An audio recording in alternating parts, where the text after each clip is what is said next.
वहीं से शुरुआत करनी चाहिए। तो वो एक उसी पैरामीटर में सत्संग चलता रहता है। ये नामदेव के जीवन की घटना है। एक बार नामदेव कहीं जा रहे थे तो रात हो गई थी, तो हवेली मिली थी, तो उन्होंने सोचा रात को मैं इसी में विश्राम कर लूँ, यहीं सो जाऊंगा, सुबह तक चला जाऊंगा। तो गांव वालों ने मना की उसमें मत सोना, उसमें भूत रहता है, बहुत लंबा भूत रहता है। तो नामदेव ने कह रहे मैं तो भजन करता हूँ भगवान का, मुझे भूत से क्या लेना देना है। अब वो भगवान के प्रेम में इतने दीवाने थे कि जब वो रात को सो गए, अब भूत का समय हुआ आने का, भूत आया, जैसे गांव वालों ने बताया ठीक वैसे ही था, भूत बहुत लंबा था। तो देख के उनको डरे नहीं, अपन डर जाते देख के, यार भूत आ गया, लेकिन वो नहीं डरे देख के। तो जर्रे जर्रे में यहाँ झांकी भगवान की, और किसी सूझ वाली आंखों ने पहचान ली। ये नामदेव की स्टेटमेंट है, हर कोई नहीं मान सकता जर्रे जर्रे में उनको। तो उनको देख के उन्होंने क्या कहा कि आप पधारो लंबोनाथ, उन्होंने भगवान का ही नाम दे दिया उनको भी, और जाके उनके गले लग गए सीधे। तो भूत लोग गायब हो गया, वहीं से परमात्मा उत्पन्न हो गए। अब जो बताओ, जो भूत में भी परमात्मा को देख सकता है, तो फिर इंसानों की क्या बात है, इंसानों को क्या देखता हुआ। कुत्ते में भूत में जब देख रहे हैं वो, तो इंसानों में तो फिर देखते ही होंगे। और हमारी बेटा में पता क्या है कि हम पत्थरों में, पेड़ों में, मूर्तियों में सब जगह देख लेते हैं, लेकिन बस अपन इंसानों में नहीं देख पाते। क्या यहाँ माने तो जो भाई साहब को जरूरत है अपन लोगों की, तो जो भाई साहब मंदिर में मूल पटकते रहेंगे, लेकिन अपन लोगों में तो कोई इतनी हिम्मतवर लोग नहीं है मदद करने के लिए पहुंच जाए। ये सबसे बड़ी समाज की एक नाकामी है कि मंदिरों मस्जिदों में तो तमाम पैसा चढ़ाते हैं, लेकिन किसी जरूरतमंद को नहीं देंगे हम। अगर गुरु महाराज बेस बदल के हमारे सामने आ जाए ना, तो हम रह नहीं, हम जय गुरुदेव से जुड़े हुए, हम किसी को पैसा रुपया नहीं देते हैं। तुम शराब पिया तो अब इतना ज्ञान देने लगते हैं तुम। कहते हैं नेकी करो दरिया में डाल, वो ही नेकी कर सकता है। अगर तुमने जिस दिमाग लगाया कि वो शराब पिएगा, गांजा पिएगा, तो तुम दान नहीं कर सकते, क्योंकि तुमने दिया तो वो भाड़ में जाए, कुछ भी करे। तुमने तो अच्छे इंटेंशन के साथ दिया ना। कोई भी कार्य को करने के पीछे तुम्हारा इंटेंशन क्या है, उसके पीछे का उद्देश्य क्या है, तब तुम्हें कामयाब सफलता और असफलता मिलती है उसके पीछे की। जैसा कि माता जी ने एक और घटना बताई ना, वो बच्ची के साथ बलात्कार करती है। तो आज ही मैंने सोशल मीडिया पे एक अच्छी भी चीज देखी। जरूर नहीं है सब समाज में खराब चीजें हो रही, अच्छी भी चीज हुई। एक माँ का एक लड़का मर गया था, उसकी पत्नी विधवा हो गई थी। तो सब लोग उसको पूछने लगे, अरे तू डायन है, तू फलाना है, तू गाँव में तो रहती है ये परंपराएं। लेकिन उसको मारने लगे तो उसका देवर खड़ा हो गया कि नहीं, मेरी भाभी मेरी माँ समान है, तो मैं उनको कुछ नहीं होने दूंगा। वो गाँव से निकाल के उनको ले गया और उनको पढ़ाया लिखाया, और डॉक्टर बन गई वो भाभी। उनकी डॉक्टर बनी तो उनको किसी हॉस्पिटल में अपॉइंट कर दिया कि तुम यहाँ डॉक्टर रहोगे। तो उस कुर्सी पे पूरे स्टाफ के सामने वो खुद नहीं बैठी, अपने देवर को बैठाला कि इस कुर्सी तक बैठाने का जो मेरा सबसे पीछे सपोर्टर था ना, वो मेरा देवर था, वो मेरा बच्चा भी था, उसकी वजह से आज मैं इस कुर्सी पे बैठ पाई हूँ। तो समाज में तो हमेशा से लोग रहे हैं ऐसे, अच्छे और बुरे हमेशा लोग रहे हैं, लेकिन जनसंख्या अच्छों की कम है, बुरे लोगों की ज्यादा है। इसलिए तो हमें ज्यादा बुराई ज्यादा दिखती है और अच्छाई कम दिखती है। तो मैंने देखी वो घटना सुनी, तो मैंने आज की दुनिया में ऐसे भी लोग हैं। तो जो कह दिया वो कह दिया। यहाँ क्या है, सच्चे जो आदमी होते हैं ना, उनसे बटरिंग कम होती है, वो क्या मक्खन कम लगा पाते हैं। वो तो वो ना कही नहीं, अभी मैंने एक वीडियो डाला था स्टेटस पे, उस पर लिखा कि चमचागिरी एक ऐसा काम है कि उसमें पैसा तो नहीं मिलते हैं, लेकिन अब वो आदमी करता बहुत ईमानदारी से उस कार्य को। चमचागिरी करने वाले कोई भगवान तक नहीं पहुंच पाएंगे। वो क्या है, उसको जरिया को केवल आगे बढ़ने के लिए अपना देते हैं। जैसा कोई प्रसिद्ध आदमी देख लिया, तो प्रसिद्ध आदमी पीछे 10-20 आदमी पीछे लग जाते हैं कि इनके पीछे रहेंगे तो हम भी लाइव में कैमरा बने रहेंगे तो हम भी प्रसिद्ध हो जाएंगे। लेकिन सच तक वो ही पहुंचा पाते हैं। और राम भगवान को संत समझा रहे हैं कि ये राम, सत्य तक वो व्यक्ति पहुंच पाता है जिसने, जो सत्य को जानने के लिए तैयार हो।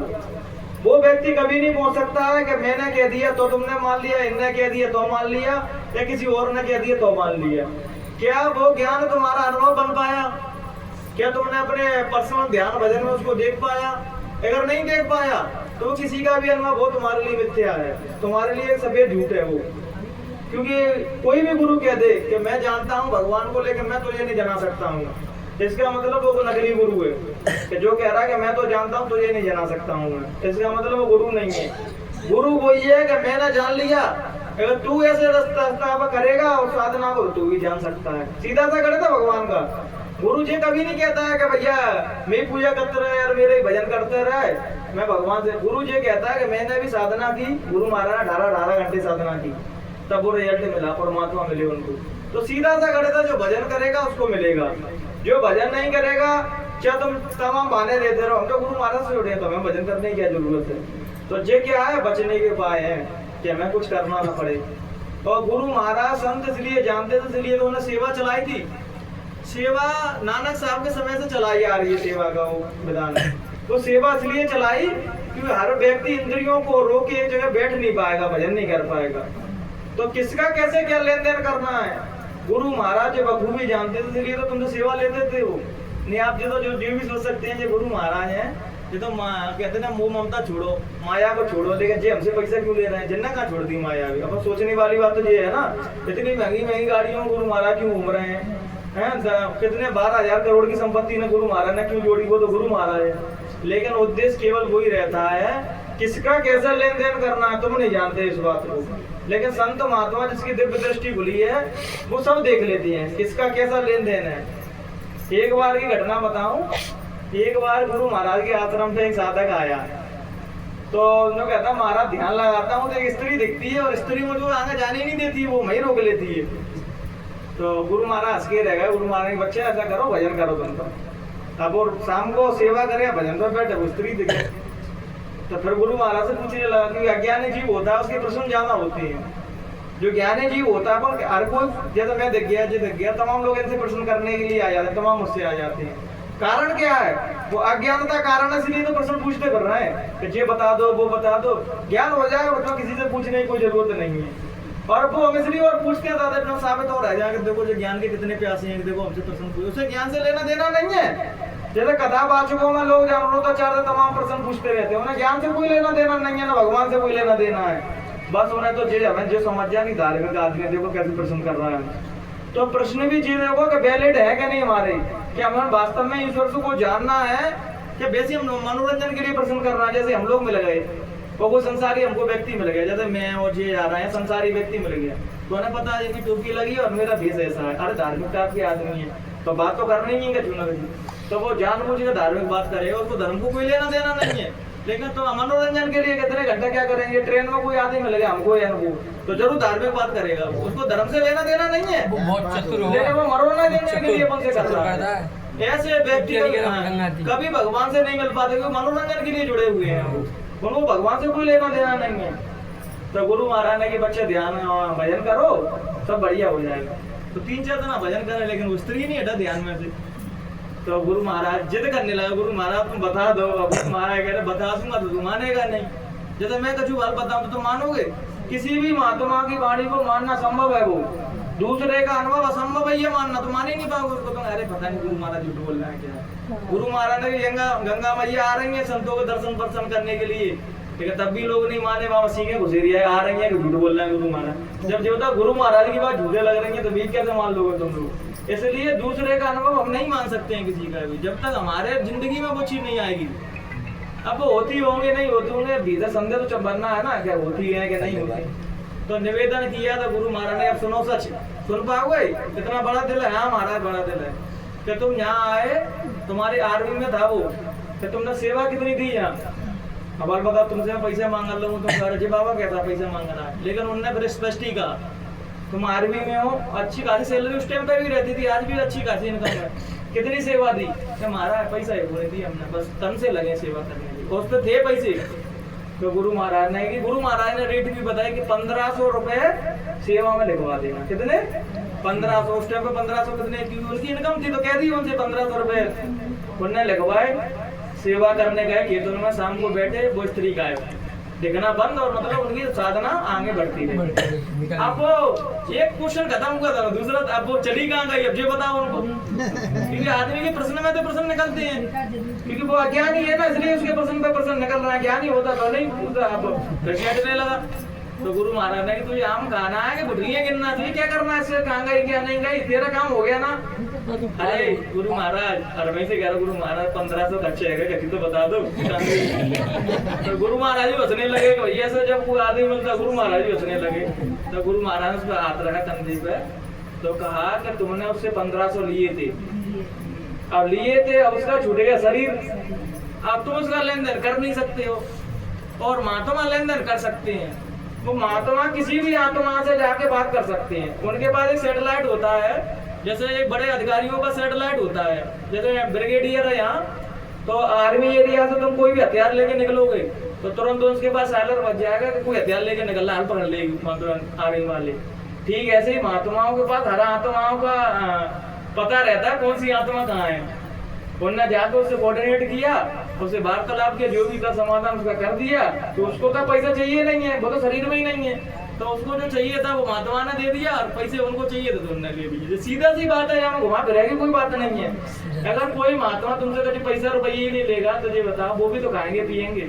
आश्रम चल रहा है, इतने लोग सेवा कर रहे हैं, वहाँ लोग आ रहे हैं जा रहे हैं, तो पैसों का वो अच्छी जगह उपयोग कर रहे हैं, गलत उपयोग कर रहे हैं। एक तो जो होता है कि अपने पास करोड़ों रुपए हैं, ठीक है, तो करोड़ों रुपए में एक फौजी है, उसके वीडियो आते रहते हैं, ना तो अपने बच्चों को दे रहा प्रॉपर्टी, ना अपनी पत्नी को दे रहा, पूरे नई नई स्त्रियों को ले आता है विदेशियों, उनके संग घूम रहा है। तो बता, एक तो पैसों का ऐसे उपयोग हो गया, एक पैसों का जैसे जो भी उपयोग कर रहा है पैसों का, जिनने भैया अच्छा जितना जितने बरपड़ा जिनकी हैसियत के हिसाब से उनने जितना उन पर तारा से ज्यादा उनने मतलब करा क्या भैया, ठंडे पानी की वो लगवा दिया, किसी जरूरतमंद को भी दे दिया। तो एक उपयोग तो ये हो गया पैसों का, एक उपयोग जो फौजी कर रहा है तो वो स्त्रियों को भोगने के लिए कर रहा है उपयोग। तो भगवान ने तुमको पूरी छूट दी है।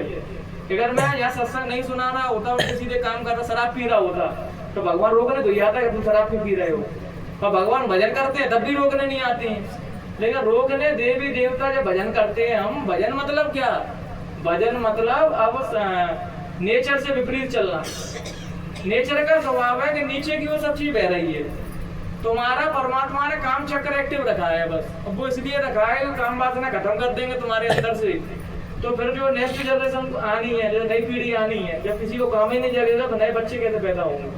तो भगवान ने वो पाप नहीं है बहनों भाइयों, लेकिन वो कब तक है वो चीज, जब तुम्हारे बच्चे बड़े बड़े हो गए नियम संयम से रहो, भगवान का भजन करो, भाई बहन की तरह रहो। लेकिन लोग ऐसे पागल ऐसे मूर्ख हैं, 65 साल के 70 साल के हो गए, दवाई खा खा के वो काम वासना में डूब रहे हो।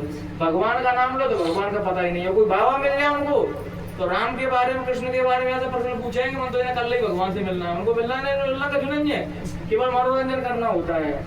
और हम तो शकल देख के भाप लेते हैं कि भैया जाए कछु नहीं मिलना, तो मनोरंजन के लिए आया है। और ऐसे ही आदमी धर्म की सबसे ज्यादा बात करेंगे कि अरे रामायण में जो लिखा है, भागवत में जो लिखा है। कल मैं रात को सो रहा था तो गुरु महाराज के जीवन से बात में समझ में आई। मैं सीरियस बताओ, गुरु महाराज ने कही नहीं कि मैं दूर दूर तक जाके रामायण सुनी भागवत सुना फिर भी ज्ञान प्राप्त नहीं हुआ। अगर सोचो, अगर गुरु महाराज रामायण से भागवत से संतुष्ट हो जाते हैं, मतलब रामायण सुनने से मुक्ति और मोक्ष मिल जाएगा, क्या भागवत तो कैसे सदगुरु हमको मिलते, क्योंकि वो वही संतुष्ट होगा, हमको मिल गया भगवान। लेकिन जो जिज्ञासु होता है, जो भगवान का खोजी होता है, वो किसी उधार की चीजों में सहमत नहीं हो सकता है। रामायण भागवत वो अच्छी बात है, हमें जीवन की सीख दे रही है कि इससे ये चीज सीखनी चाहिए, लेकिन वो ज्ञान नहीं है बहनों भाइयों। ज्ञान तो वही है जो तुम भजन करके इंद्रियों को रोक के तुम्हारे जीवात्मा बैठी है, उसका साक्षात्कार कर लेना। क्योंकि ये योग के माध्यम से उस परमात्मा को जाना जा सकता है, उसको जानने की वो दूसरी विधि ही नहीं है। तो तुम कितना भी अगरबत्ती लगा लेना, दिया कर, बाहर की क्रिया कोई भी ईश्वर को नहीं जान सकती है, भीतर की क्रिया ही ईश्वर को जान सकती है, क्योंकि वो परमात्मा है, वो भीतर रही है। बहुत से लोग प्रेमानंद जी को मानते हैं, तो ये बताओ उनको देख के भगवान की सुध आ रही है कि किसी मूर्ति की देख के सुध आ रही है भगवान की, ये बताओ। उनको देख के तो सुध आ रही है, उनका चेहरा ही ऐसा है कि उनको देख के भगवान की याद आने लगती है, उनके चेहरे में तेज देखो कितना है। अब वो जो पंडितों की नगरी में बैठे इस बात को कह नहीं पाएंगे, वो कभी मौज में आते हैं, थोड़ी बहुत कह भी देते हैं कि प्रेमानंद को जान लो, फिर भी जानने लायक कुछ बचोगे ही नहीं। अब तुम सोचो जब आते हर बार कहें पंडितों की नगरी में बैठे मारेंगे और उनके देखो वही भगवान बन रहे हैं। उनको देख के भगवान की याद आ रही है, किसी मूर्ति को देख के भगवान की याद नहीं आ रही है, वो स्वयं भगवान हो चुके हैं। अब क्या ढूंढता ढूंढता स्वयं खो गया, एक शायर कहता है कि ढूंढता ढूंढता स्वयं खो गया, वो जिसे ढूंढता था वो स्वयं हो गया। भगवान को खोजने जाओगे बहनों भाइयों, भगवान कहीं नहीं मिलेंगे तुमको, चाहे गंगा में जाओ, बनारस जा, मथुरा जा, वृंदावन जा, कहीं नहीं मिलेंगे। लेकिन पूर्ण तरीके से उसकी याद में, उसके भजन में मिट जाओगे, फना हो जाओगे, तो स्वयं ही भगवान का रूप हो जाते हो। एक महात्मा जी थे, उनके पास एक शिष्य आया, तो उन्होंने कहा सच्चे गुरु की वो बताओ मुझे, सच्चे गुरु की क्या क्वालिटी रहती है।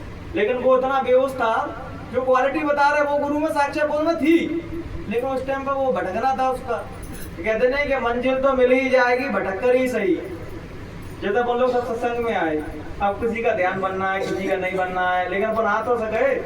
तो आप लोगों के लिए बात कह रहा हूँ कि मंजिल तो मिल ही जाएगी, भटक कर ही सही।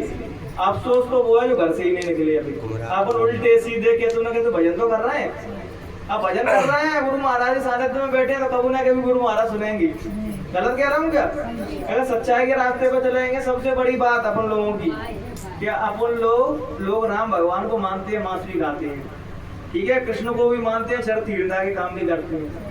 तो कम से कम अब कुछ नहीं कर पा रहा है, कुछ ध्यान भजन नहीं बन पा रहा है, कुछ प्राप्त नहीं हो पा रहा है, तो कम से कम ये काम तो नहीं कर रहे हैं अपन। ये सबसे बड़ा पुण्य है। धर्म को बस जीवन में उतारना है, वो ही व्यक्ति महात्मा बन जाता है जो जीवन में उतार लेता है। जो जीवन में नहीं उतारता है वो सुनता रहता है।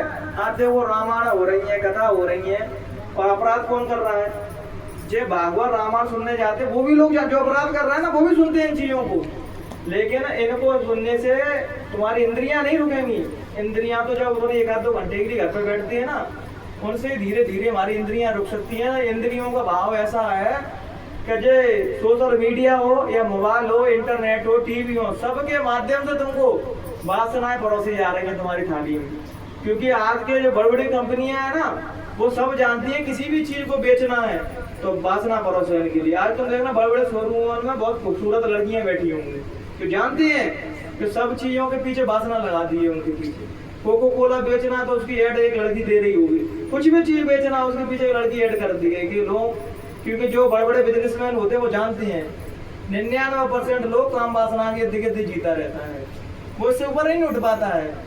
इसलिए तो भगवान को जो कहते हैं काम में डूबे हुए हैं, वो राम की बात कर रहे हैं। समझ पाएंगे राम को? बताओ, जो चंदा चोरी में घपला किया, जो आज चढ़ोतरी में घपला कर रहे हैं, वो कौन है? वो राम को मानते हैं, तभी तो मंदिर पे बैठे हैं वहाँ। अब बता, वो मानना सही है कि अपना मानना सही है?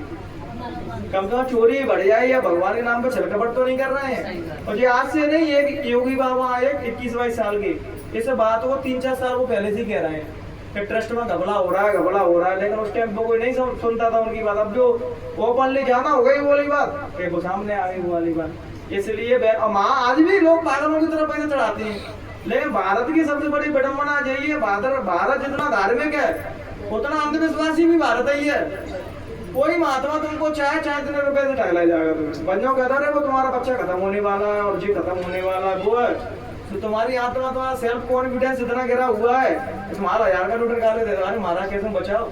अब ये बताओ, महाराज बचाने के लिए आते हैं क्योंकि खतरा होने वाला, लेकिन गुरु महाराज दया से सब बढ़िया हो जाएगा। मारने नहीं आते, किसी को डराने आते। डर पा रहा है, समझना वो महाराज नहीं है, वो कहीं ना कहीं गड़बड़ रहा है, इसलिए तुम्हें डर पा रहा है। कि डर पाएगा नहीं तो पैसे कैसे दोगे? और पंडित इस बात को बहुत अच्छे से जानते हैं, इसलिए तो कहते हैं कि भैया ऐसा करो नहीं तो नरक में सड़े जाओगे, भुजे जाओगे, जो किए रहोगे वो करोगे। वो डर पा रहे हैं तुम्हें। धर्म को तो सहजता के साथ मानना चाहिए। गुरु महाराज ने डर पाएगा कोई भी लोग कि तुम इसको मानो नहीं, मैं तुम्हारा ऐसा कर दूंगा, वैसा कर दूंगा। सहजता तो ना कहीं मान लो, तुम्हारी इच्छा है, सच जी है, मानो यार। एक सर्वज्ञ नाम का एक व्यक्ति था, उसकी माँ कबीर साहब की शिष्य थी, तो उसका नाम ही तो पता पड़ रहा है सर्वज्ञ, मतलब कि सब कुछ जानता है। तो उसकी माँ कबीर साहब काशी में आई, कबीर साहब का सत्संग सुना तो बड़ी प्रभावित हुई। जो ज्ञानी आदमी का सत्संग सुनता है, जो जागृत अवस्था में है, चाहे वो स्त्री हो, पुरुष हो, जानवर हो, पशु हो, वो किसी को भी प्रभावित कर सकते हैं अपनी बात से, अपनी शकल से, अपने प्रवचन से। जैसे नेपाल का एक डकैत था, गुरु महाराज ने सत्संग सुनाया, उसने डकैती छोड़ दी, गुरु महाराज के संग में बहुत समय तक रहा। तो महात्माओं के पास वो आध्यात्मिक शक्ति रहती है जिससे वो किसी का भी हृदय परिवर्तन कर सकती है, किसी का भी। अब जब भैया सीधे सोचे थे सत्संग में बैठे होंगे जी, उन्हें मतलब ही नहीं था, लेकिन वो जब कोई सच्चा इंसान मिलता है तो वो बात हृदय के आर पार हो जाती है। जब कोई निष्कपट भाव से बोलता है ना, निष्कलंक भाव से, उसकी बात हमारे गहरे जेल में चली जाती है। अरे जो भूला, तो उनकी बातों में जादू होता है। तो उनकी माँ ने कही कि मैं तुझसे कुछ मांगू सर्वज्ञ, तू मुझे देगा? तो उन्होंने उस टाइम पे आज्ञाकारी पुत्र रहते थे, माँ की बात कौन टालते।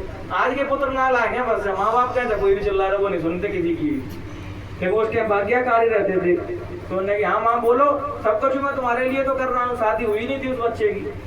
तो उन्होंने कही क्या तू कबीर साहब को हरा दे सहस्त्रार्थ में। उनकी परीक्षा ले रही थी, वो जानती थी क्योंकि जो ज्ञानी है, जो सत्य से सत्य के रूबरू हो चुका है, उसको कौन हरा सकता है। वो जानती थी कि मेरे बच्चे को उधार का ज्ञान है, किताबों का, शास्त्रों का, वेदों का, रामायण का, उपनिषदों का, इनसे, लेकिन इनसे मुक्ति तो होने वाली है। मुक्ति तो जो खुद में तुमने प्राप्त कर लिया है, उनसे होगी मुक्ति तुम्हारी। ये तो समझाने के लिए वो पढ़ लो कि भाई रामायण की चौपाई बोल दो, है भागवत के श्लोक बोल दो, लेकिन इससे मुक्ति तो होने वाली है। तो तुमने कबीर साहब को हरा दो कोई तो अहंकारी तो होता है। जो उधार का ज्ञान होता है वो बड़ा अहंकारी होता है, इसके बाद खुद का होता है वो बड़ा विनम्र रहता है। तो उन्हें बस इतनी छोटी बात माँ, कल नहीं काशी चला जाता हूँ, कबीर साहब को हरा के और ला जाऊंगा। वो सोच रहा था खीर माल दूंगा कोई भी खा लेगा। तो वो यही नहीं पता किसके सामने जा रहा है वो, तो उन्हें हराने जा रहे, लेकिन तुम्हें हार गया वो, मतलब कहानी में आगे जीत वेस्ट होने वाला है। तो वो गए उनको हराने के लिए। तो उन्होंने पूछा कि कबीर साहब तो घर पे थे नहीं, बाहर गेट लगा कर पूछते पाछते पहुंच गए। उन्होंने पूछा कबीर साहब का घर यही है क्या? चिल्ला के कबीर साहब नहीं रहते हैं क्या? कबीर साहब थे नहीं, कमा ली थी उनकी बच्ची घर पे। तो उन्होंने कही कबीर साहब का घर पूछ रहे हैं, कबीर साहब का घर तो ब्रह्मा विष्णु महादेव नहीं जानते हैं, तो तुम कहां से जान पाओगे उनका घर? तो इतनी बात सुनी, वो तो अज्ञान में तो डूबा ही था, उसे बस समझ में नहीं आया क्या कह रहे हो। तुम कह दो कि मैं कह दूं मेरा भी तो कोई नहीं जान सकता है, तो तुम कहो ये तो अहंकार ही है। जैसे जिन्ना मुझसे एक बात बोली, चेतन कौन थे वो? चेतन विष्णु वो संत थे, तो मैंने कि वो अच्छे बोलते, ये भी सुनते थे उनको।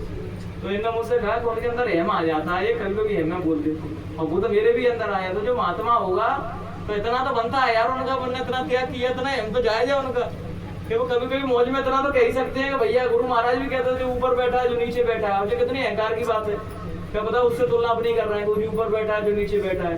लेकिन उस टाइम पर तो गुरु महाराज की बातें अहंकार लगती है भाई, जो थोड़ा नहीं उस रास्ते में चल रहा है, बचपन से सब त्याग दिया, इतना तो छत्ता है वाका भाई, अपने भक्तों के सामने तो कह ही सकता है कि भाई मैं भी ठीक हुई हूँ, उससे जुड़ा हुआ हूँ। तो वो गया, तो उन्होंने कबीर साहब का घर जाइए, तो वो उसने उसकी बच्ची ने ऐसे ही बात बोलती है, उनका तो ब्रह्मा विष्णु महादेव नहीं जानते, तुम कहाँ से जान रहे हो। इतने में कबीर साहब आ गए। कबीर साहब ने आया, क्योंकि जो ज्ञानी होता है वो अहंकारी नहीं होता है, अज्ञानी होता है वही अहंकार से भरा हुआ रहता है। कबीर साहब ने उसके कंधे पे हाथ रखा, उसको अंदर ले गए, उसको जलपान कराया, नाश्ता वास्ता जो भी उनकी हैसियत थी उससे वैसा उनको खिलाया पिलाया। उन्हें कहा बताओ क्या काम है, क्योंकि एक दरबार में भूखा आ जाए, पहले तुमसे व्यवहार करने आया हो, लेकिन तुम्हारा धर्म पहले ये कहता है कि उसको जलपान कराओ पहले, क्योंकि अगर वो भूखा ही तुमसे लड़ेगा, मर गया तो भूखा ही, तो तुम पर दूसरा लड़ेगा। ये दुश्मन भी खानदानी बनाओ तो दुश्मनी भी निभा पाओगे। दुश्मन का तो मरना सोच रहे हो, तो तुम अब समय दुश्मनी भी निभाना नहीं जानते हो। तुम क्या वो भाई जिंदा रहेगा तभी तो दुश्मनी निभा पाओगे, लेकिन लोग किसी से लड़ाई झगड़े हो जाते हैं तो भाई मरने